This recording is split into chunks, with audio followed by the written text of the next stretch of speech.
পুরাটাই বিলীন করে দিয়ে দয়ালের চরণের দাসী হয়ে যা।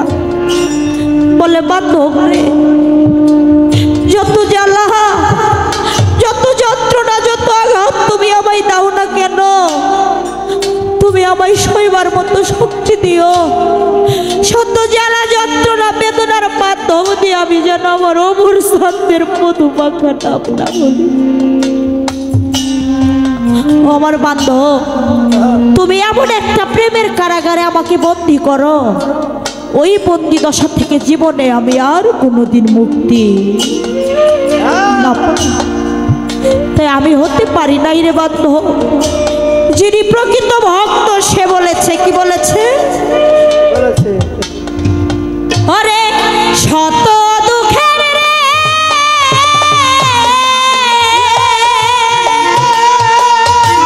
ও আমার জান, শত দুঃখের দুঃখী আমি, শত দুঃখের দুঃখী আমি, শত দুঃখের দুঃখী রে আমি, সুখ চাই না তোর দরবারে, জিঞ্জির বাবার পীড়িতের কারাগারে আমারে রাখবে গো, অমর চাঁদের পীড়িতের কারাগারে।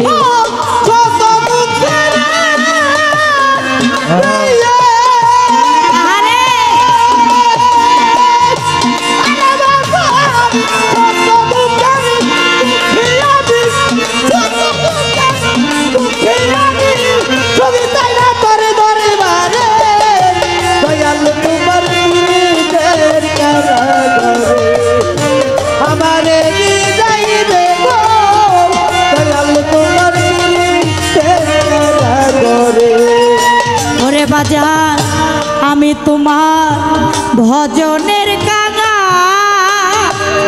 ওরে আমি মোর পাগলা ভজনের কাঙা, তোমার চরণ পাশে মোরে রাইখো চিরকাল।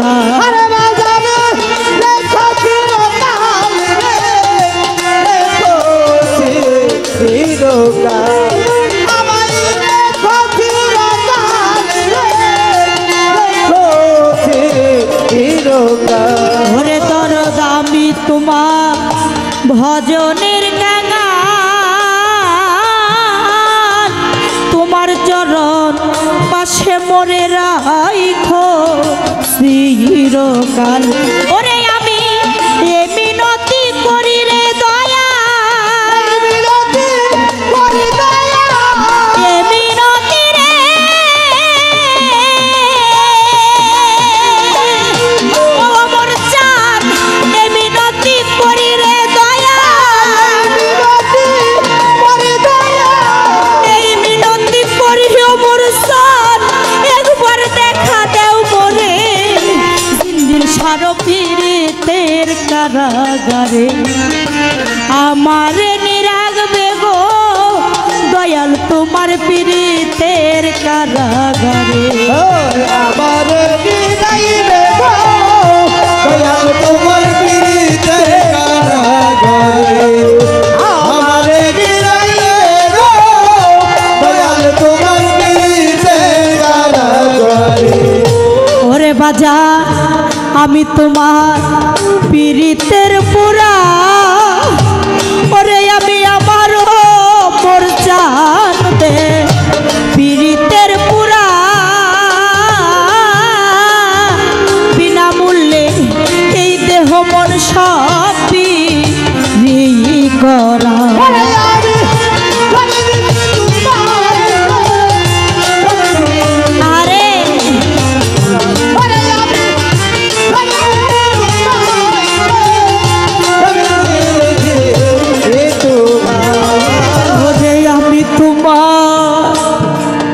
আমার রশিদ চান্দে পীড়িতের পুরা,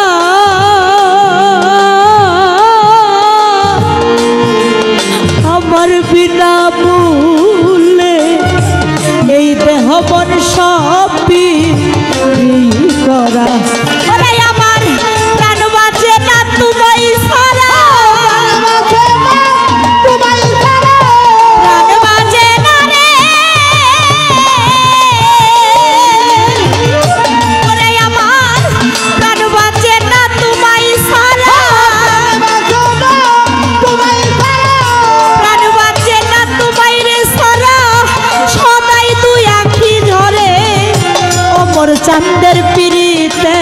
কারাগারে আমারে নিরাগবেন গো অমর চাঁদের পীড়িতের কারাগারে আমারে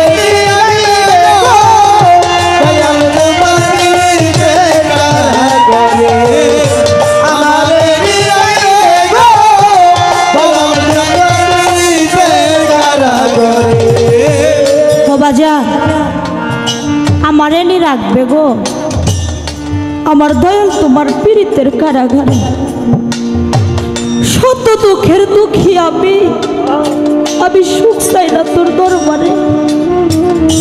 এটা কি বলে যে ভক্ত পুরাটাই দয়ালের চরণে সমর্পিত করে দিয়েছে, নিজের বলতে কিছুই রাখে না, সেই ভক্তই শুধুমাত্র বলে রে। এমন ভক্ত কি সবাই হতে পারে যে ভক্ত সকল কিছু গুরুর চরণে বিসর্জন দিয়ে ওই ক্ষুধা রূপে গুরুকে দর্শন করে?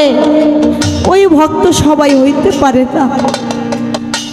এমন ভক্তকে ছিল আমার শিবলি রহমাতুল্লাহ আলাইহি, তার ভক্ত ছিল কাশী। আবার শিবলি চাঁদ দরবারের ভিতরে ভক্তদের নিয়ে এইরকম ভক্ত সঙ্গ করতে আছে। একটা পর্যায়ে ভক্তদের উদ্দেশ্য করে বলে, ভক্তরা তোমরা যে ক্ষুধা পাওয়ার আশায় এত সাধনা এত বন্দেগী এত ইবাদত করো, যে ক্ষুধাকে পাইবার আশায় সেই ক্ষুধাকে কি তুই নয়নে কোনোদিন দেখছো? ভক্তরা কানাকানি করে, দয়াল এটা কেমন কথা বললে? ক্ষুধা হইল নিরাকার, ক্ষুধাকে কোনোদিন দেখা যায় নাকি? এতগুলা ভক্তের ভিতরে কাশেম আইসা দাঁড়াইয়া কথাটা শুনে ফেলে। কাশেম দুই হাত জোর করে দাঁড়ায় বললে, দয়াল আমি আমার ক্ষুধাকে দেখছি, আমি আমার ক্ষুধাকে শুধু দেখি নাই রে, নিজ হাতে হাতে পায়ে তেল মালিশ করে দিছি, নিজ হাতে গোসল করাইয়া দিছি, নিজ হাতে ওই মুখে খাবার তুলে দিছি, নিজ হাতে ওই মাথায় হাত ভুলাইয়া নিদ্রা যাপন করাইছি। আহা, গুরু ভক্তের প্রেমের খেলা বাবা। আবার শিবলি চাঁদ না জানি কি জ্বালালি একটা হালিয়াত দিয়ে বলে, কাশেম রে তুই এটা কি বললি? তুই যে কয়টা কথা বললি প্রত্যেকটা কথাই তো তুই আমার সাথে তুলনা করলি রে, আমাকে দিয়া বোঝাইলি। তুই তো কাফের হইয়া গেছস রে কাশেম, শরীয়তের ব্যাঘাত ঘটাইছস, তোর আর পয়সা থাকার কোনো অধিকার নাই। অন্যান্য ভক্তদের নায়িকা বলে, কাশেম যা বললো শরীয়তের ব্যাঘাত ঘটাইছে, ও কাফের হয়ে গেছে, ও গুরুকে খোদার সাথে তুলনা করেছে। ওর হাত পাও বাইন্ধে বস্তার মধ্যে ভইরা ওর ওই বিজুলা নদীতে গিয়ে ফেলে দিয়ে আসবো। এ কথা বললে দয়াল হুজরা খানায় চলে যা। গুরু ভাইরা দুই চোখের পানি ছেড়ে বলে, ভাই রে শুনেছি আপন ভাই মরলে সম্পত্তির ভাগী হয়, তরিকার ভাই হয় নিদানকালের সাথী। ও ভাই, ভাই হইয়া কেমনে তোর নিজ হাতে বাইন্ধা বস্তায় বহিরা ওই নদীর পানিতে ফেলে দিব, ওই মৃত্যুর মুখে ঠেলে দিব রে ভাই। তুই এক কাজ কর, এখনো সবাই আছে, দয়ালের চরণ তলে পড়ে পাও ধরে বল, দয়াল আমার ভুল হয়ে গেছে, আমাকে মাফ করে দেন।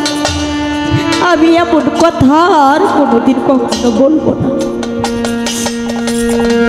কাশেম দুই চোখের পানি ছেড়ে দিয়ে বলে, ভাই রে তুমি কি জানো না, তুমি কি কোনোদিন শুনো নাই যে গুরু কখনো মানুষ হয় না রে? গুরুকে যারা অজ্ঞানে মানুষ ভাবে অগ্নি নরকে যে তাকে ঘাস। গুরুতে মনুষ্য জ্ঞানে যার অধপথে গতি হয় তার।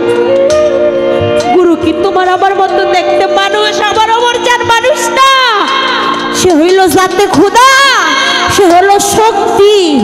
আর যে খোদাই শক্তি হয় সে কখনো মানুষ হইতে পারে না রে।